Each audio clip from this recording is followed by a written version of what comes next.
Hey guys, it's Biz here from the Casual Athlete. Really looking forward to this video. This is my big team reveal. But first, how good is it to have footy back? It was great to watch the Vegas games last weekend. I didn't record a team reveal. I know a lot of people asked ahead of those games just because I didn't really have too many pods or any interesting picks for those games. I'll quickly cover through the guys I've already had, as you can see in my team. But I'm sure there's a lot of you who are seeing my team and thinking, what the hell is Biz doing? This team is crazy.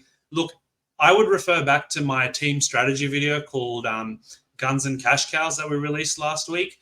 Check that out if you want to see how I go about building my teams, because it's a bit different to other people do it. I do it quite extreme, whereas I try and really take preference to guns who are at the top of their position or people below 400K. You'll see in this team in particular, there's only, I think, a handful of people between 400 and 700K. In fact, I think you've got Tupanua, Dadbai, Tupanua, Hutch, who's 400. I won't count him. Is it just Tupanua? That's crazy. I only have one person between 400 and 750K.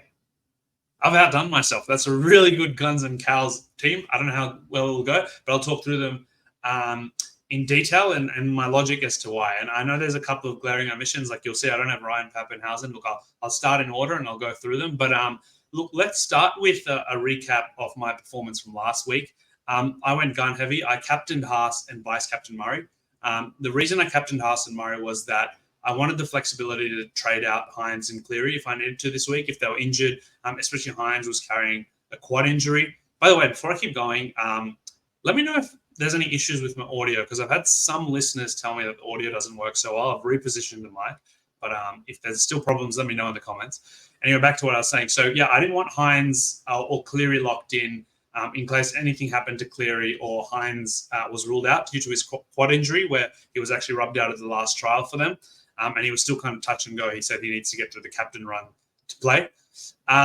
So that's why I captained Haas and Murray last week. In terms of my logic of why I went both Murray and Haas, Haas is, I thought, a must-have. He's a guy who can average 70 on his day. Flegler had left. I thought he'd get big minutes. And the reason I was comfortable captaining him was the smaller ground, and I thought he'd get a lot of work through the middle. So that turned true. Big 76 points. I'm very happy with the captaincy option. I'm hoping Cleary doesn't go too well. A 60-odd would be nice, so I'd give a bit of an advantage on people who captained him. And then Murray, I just thought that, Rabbits didn't make the 8 last year. They need to really rely on him. He had a couple of injury games last year, and his average dropped. And I thought he'd get big minutes this year. So both me and Longy were high on him. I'm not sure if Longy will have him, but Longy's team reveal will come out tomorrow. So, look, Murray looked good. He played 71, 72 minutes. I was kind of excited. He actually moved to the edge when Arrow went off, and I thought that was a way to give him 80 minutes. But then in about 20, 30 minutes on the edge, he scored 3 points. So just give him 10 minutes off and get him back out there, keep him at a high PPM. So that's Hassan Murray. Leniu, look, Robinson came out and said he'll get 10, 15 extra minutes. He got the extra minutes. I was not on either of my Roosters, Leniu or Satili Tupanua, up until like a couple of hours before kickoff. And I was right for so many reasons. I just thought there's too many guns in that pack. And when I say guns, I mean real life, maybe not so much fantasy, that they're going to vulture each other's minutes, difficult to trust. But I got caught up in the hype of Satili. There was too many fantasy experts saying he's only got 80 minutes. Don't worry, he's a must-have. He's dual position. I didn't have him until like 2 hours or the same day of the game.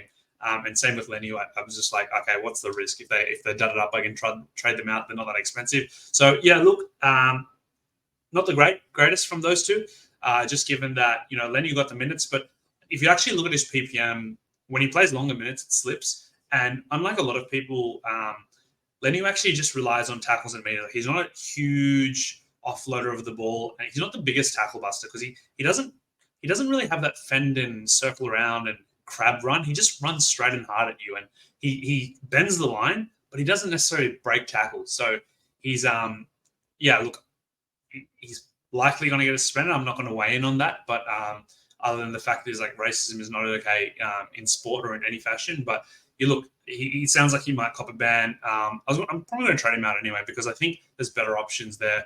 Obviously, you had Palacia named at lock, and then there's a guy I'm kind of interested in who's a similar player to Leniu. He's actually starting at prop for the Sharks this week. It's Royce Hunt. And he actually averages about 36 points when he plays 35 minutes. And he's won that starting role. And he looked pretty good in the preseason. So that's off topic. So that's Lenny. That's covered my mids. And then Tupanoa and Piakora. Look, Piakora, like, I think you have to have him.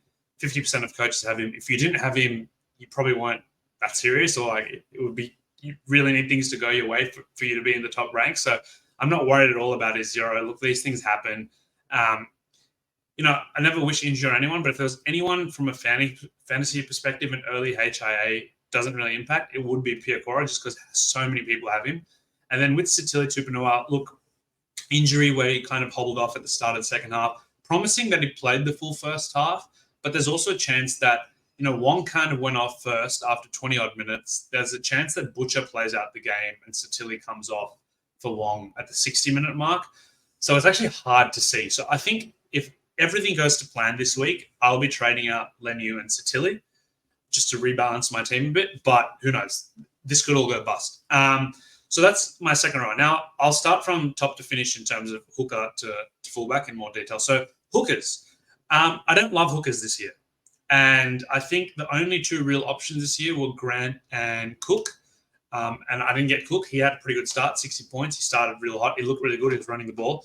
But I just think there's a huge fall off after Grant and Cook. I know Longy in particular is huge on Robson. I'm not sure if he'll end up with him, but I know people are high on Robson. But my view is when these kind of players drop off their high averages, they never really get back. Like, I've talked about this in other videos, but look at Reed. He used to be a 60 guy. He's dropped to like the 40s, and he hasn't come back since. And then I feel like Robson will be the same. And he kind of was looking at half a point a minute in the trial as well. So back on track with 40, 45. The thing with Robson is the only enticing thing for me is he has a very soft draw to start. So there's a chance he gets some tries. But Robson's also a guy who relies on defensive stats. So there's a lot of tries and stoppages. He might not get as many base stats. So if he barges over from dummy half, great. But it could be lean for him because hookers kind of like grindy games. So I think Grant by far is the best option. He's shown he can average 60 plus before. Same with Cook. And then obviously with Lussick and Hands not getting the sole hooker spot, both of them kind of eat into each other and make them both unreliable. Look, I think the best options, if I knew this would happen, then I might have tried to fit Cook into my team last week. But look, it's okay. I'm actually happy to run one hooker. I've got Levi in my team, which I'll talk about in a second. But Grant, I think, is just going to be much better than most. I think he's going to average 60 plus. He had some games at the end of last year where he came off the interchange. I don't think that's going to be a problem. I think he just had a long season. He was kind of tiring out. But he started last year really hot. He came out against Eels, scored that match-winning try. I think he was averaging 70 odd after his first 5. I think Grant will have a hot start again. I think when Munster out this week, and who knows how long he'll be out, I think Grant will have a really good start to the season. They'll rely on him a lot. But yeah, look, I know he has a round 4 bye. It's kind of why I don't have Papenhuyzen in my team, but I'll get to Papenhuyzen in more detail when I talk about my fullbacks. Danny Lever, look, he's 286k. I'm not expecting much. If you can average 25 to 30 and just kind of get me to round 5 after Grant's bye, I'll be very happy. He could get dropped at any second. Wolford's already dropped off their extended bench, which is a good sign. They've got Starling, but they've never really handed him the starter position for too long. Levi actually was their best hooker in the trials. But the problem is, like, Levi's never really established his spot in the long history of NRL. So I'm not expecting much from him. I think 40, 50 minutes for 25, 30 points. Canberra have a good pack. Even though they don't have a great team, I think they're going to be one of the worst teams this year. I'm sorry, Canberra fans, but their spine is not that inspiring. But they've got a good pack. They've got Tarpanay, Papali, Hosking's a good player. They've got Horsberg to come back. They've got some big boppers on the bench. So he could get a roll on, get some runs there. So that's some hooker situation. Love Grant, don't love Levi. It is what it is. I'm going to probably loop Levi. He plays in the first game. And if he gets a 30 plus, I might play him over Hughes. So I've talked about my starting middles, Haas, Murray, and Leniu, so I don't have to go over them in more detail. And I've talked about my edges. Going into my halves, look, Tupanua, Nico Hines and Nathan Cleary. These were the 2 players who have never left my side.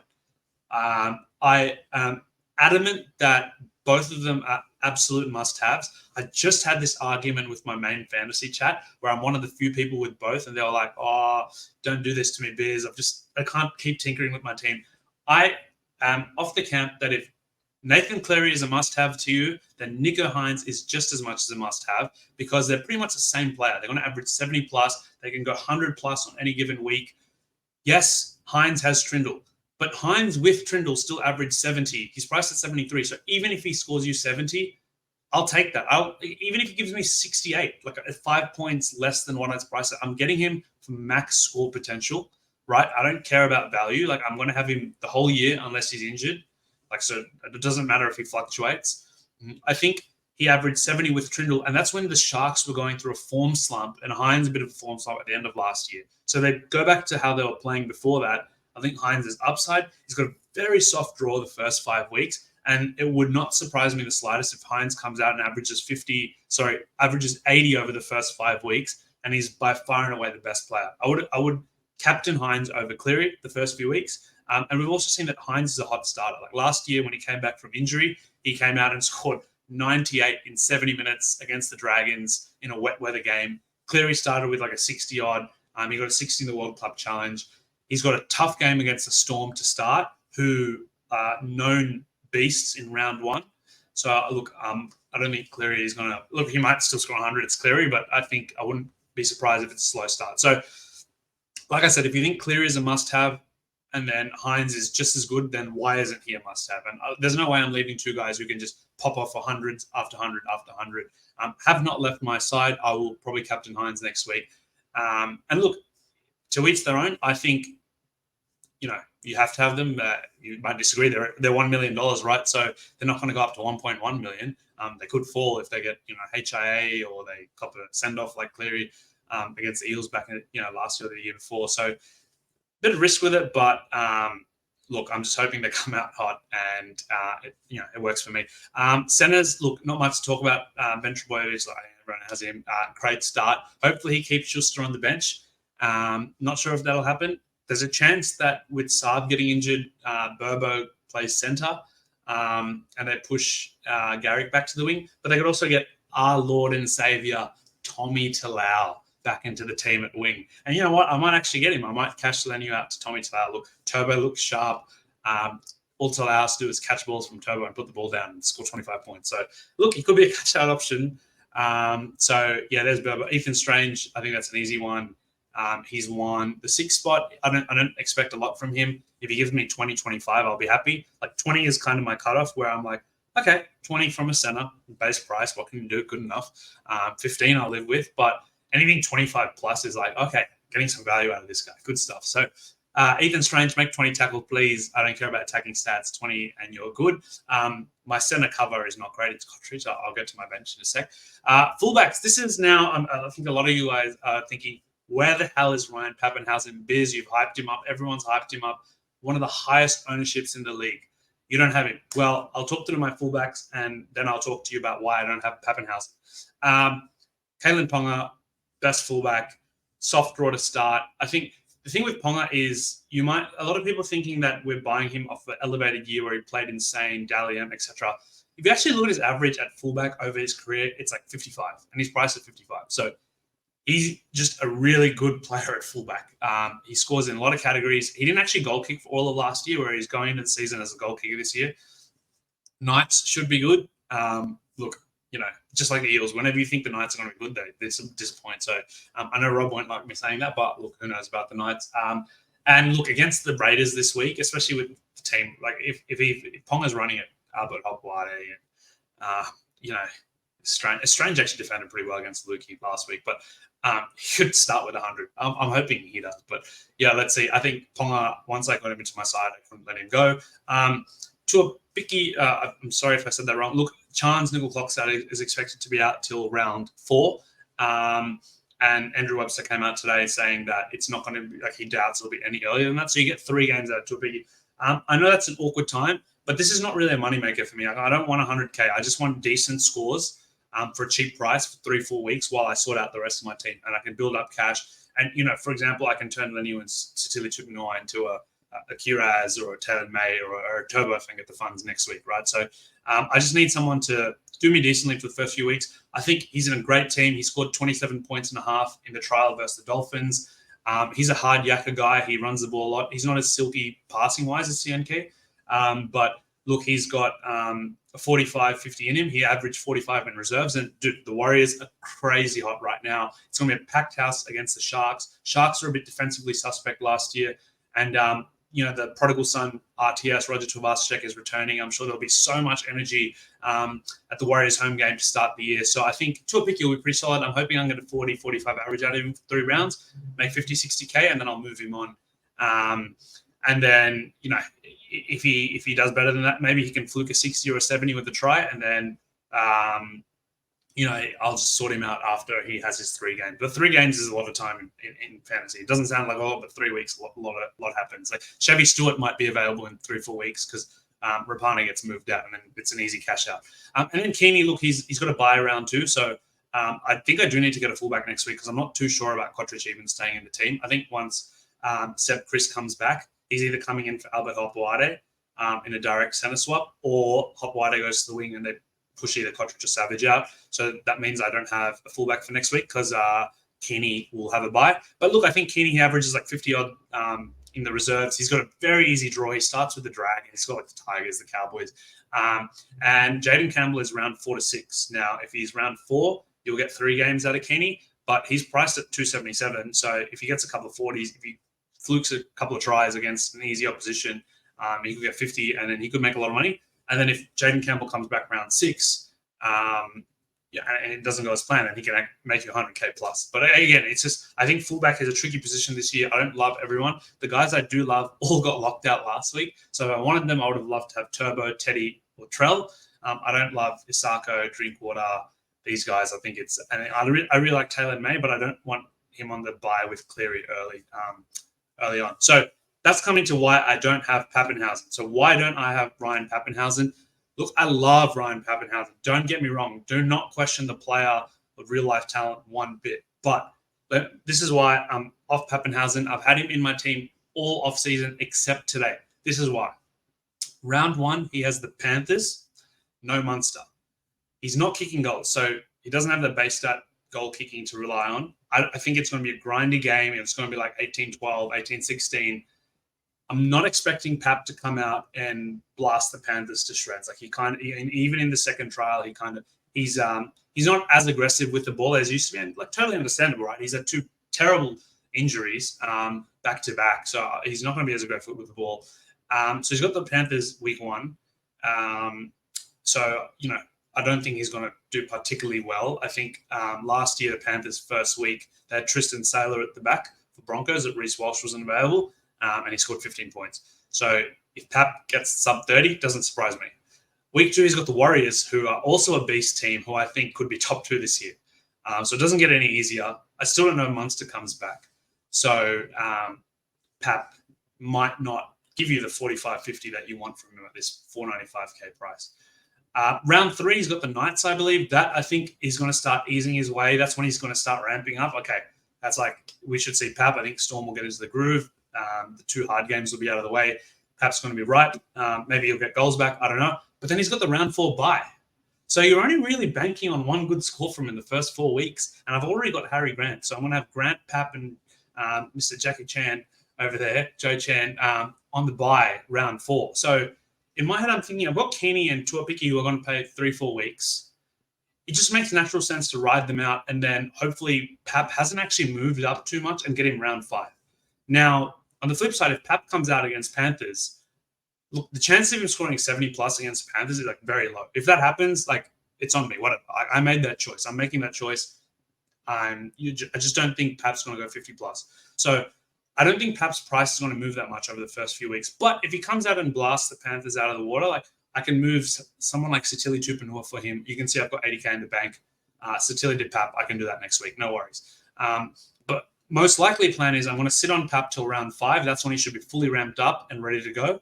And that's when I can move one of these guys for him. I think Tuapiki Kini will make a lot money faster. I think they're going to be in pretty good teams, especially Tuapiki, and they can start off hot. And they both have easier draws than Pap does. So I think Pap's 50% owned. This could bite me on the bum, but this is my big call for the year. It's like me skipping the cheese last year, which did well for me. I think it was similar ownership. But yeah, let me know if I've convinced you that Pap isn't a go. I suspect it's not going to make a move the needle for your teams, but I had to talk myself into it. I was just like, "Are you crazy? You're skipping Pap at less than 500K." I made the decision. Unless there's crazy late mail, I'm sticking with it. if I start crying in the buy, hold, sell video on Tuesday, you'll know why. And then going to my bench, got Drew Hutchison. I think, look, I'm not that confident in Drew's his real life capability in terms of Sexton's going to be breathing down his back. They've got options there. They've got guys who can, utilities like Tracy, who could play 6. They've got Turpin, who could play in the halves. Just a whole lot of things going on. But Hutch is actually a really good fantasy scorer. His average playing in the halves is like 50. And even if you take out all the kick meters, because I think Burden will be the dominant kicker, he still averages 40 plus, and he's priced at 30. He just tackles a lot and he runs a lot. And he scored about 54 against the Eels last year. So he played pretty well against them. So even in the trials, I think he was looking like he'll be a 45-point player just on the PPM and the minutes he played. So, look, I don't love the player and the situation, but I love the fantasy prospects. So I think he's a guy I can trust. Flanagan, I think he's got a relatively easier draw to start. He's also a guy that I think has shown that he can average 45, but I'm not expecting him to do too much in-game kicking, or he's not doing goal kicking. So I think, look, he's at 350K, but I think he's going to be a solid 30-35. He's the kind of guy I want on my bench. Like, he's not going to give me too many duds, I hope. Like, nothing really below 20, but he's not going to give me too much over 40 either. I got to hurry this up because my girlfriend's pushing me. She wants to come go to bed. As you can see, I record in the bedroom. It's pretty late here in New York, so I want to wrap this up quickly. Hey, Brown, you're not allowed to come in. And then Salmon, look, this one's self-explanatory. Starting lock, 290K. I don't know how many minutes he gets, but I think you just play him anyway. Like, he could get 30, 40, 50 minutes. If he gets 40, 50 minutes and he scores 25, 30 points, it's good enough. Dual position. See how he goes. He's not the best. And then Joey Chan, he just came out of the blue. He played really well in the trials, and a lot of people were hyping up. But, like, they were hyping him up in a way that's he's playing really well, but, like, not realistically to actually get a spot. But he got the spot. So could be risky. Like, Alec McDonald's named at lock for Queensland Cup. So he might actually drop off the bench, and a guy like Bradley or Bloor might come in. If Bloor comes in, that's a problem. But if Bradley comes in, I'm actually fine with that because I'd rather a wing fullback than an edge. And I'll just swap Chan for Bradley, and he's also 30K cheaper. But I think Chan, if he'll play 50, 60 minutes, I'm not expecting 80 minutes from him. 25, 30 points, like I said, from my bench at 260K, good enough. Lachlan Galvin, this one's just, I think he's got the talent. I think he'll get a bench spot next week. And if he doesn't, I'm fine riding him as a red dot for looping and just having extra cash for a few weeks. I think eventually he'll get the spot. He was one of their best players in the trials. There was hype about him in the preseason saying that he might actually get a spot over Sullivan. And I don't think Caesar or Sullivan were really setting the world alight. So he could get a spot there, but really not more than his 230K and he's a red dot with potential. I'm fine to hold one player like that in my team and then hope he's named next week. And if there's someone late mail like a McKaylee becomes available, etc., over the weekend before a game, I've got 80K in the bank. I can just move Galvin to a McKaylee or someone else like that. Like if Papenhuyzen plays 9 and Little goes to the bench or he drops off because he's injured, whatever. Danny Levo, we talked about. Sam Hughes, again, I think you'll get 30, 40 minutes at a 1 ppm, 30, 40 points. I think everyone has even not much to talk about. And then Nick Cottridge, dual position, 260K, the last player in my team. Look, like I said, he's a bit of risk that he could fall out when Chris comes next week and Hopewade goes to the wing. But look, he's a tackle-busting guy. He's not that great in fantasy, but he does have the potential to barge over for a try like he did in the trials. The thing with low-price wingers is they just need – look at Jacob Gagai. I kind of wish I got him. Like, he just fell over for a try. Didn't do much else, but got 30 points, and he's smashed his break even. So that's what it'd be like for these wingers. They can do 5, and then 50, and then they just roll their price off that. And his dual position, he covers what I need because I don't have another backup center or fullback. But I've got trades. At this time of the year, you've got a lot of trades to work with. So having cover is less important because I can move like one of these Lenius or Tilly Tupanuas or Piacoras or whatever, BU, to like a center or a fullback cover, like a Sean Russell or whatever. So anyway, that's my team reveal, guys. I've talked to them in quite a bit of depth. It was 25 minutes. Let me know what you think of the team below. If you think it's garbage, let me know. If you think it's unique, let me know. But like I said, I've got one player between 400 and 700K or something. If you exclude Hutch, who's 400 on the dot, I've got a ton of guns in Grant, Murray, Haas, Cleary, Hines, Ponga. Let's see how it goes. Hopefully I have a better rank. Right now I'm 53,000, but it doesn't really matter. Like I just had pretty common players. Like I don't really have any disappointments. A lot of people have Lenu and Tupanua, and they don't cost that much. And same with Piacora, is 50% owned. Everyone has Burbo. Haas captain was a good call. And Murray was a nice 62, one of the top players of the week, but he's priced at 57. So it's not like he did gangbusters over his price. Anyway, that's me, guys. Good luck for the season. Make sure you join the TCA League. I'm hopefully going to win that. Wish me luck, and I wish you all good luck. And I'll catch you next time. And stay tuned with the Casual Athlete for a lot more fantasy content. And best of luck for 2024. Go Para, baby.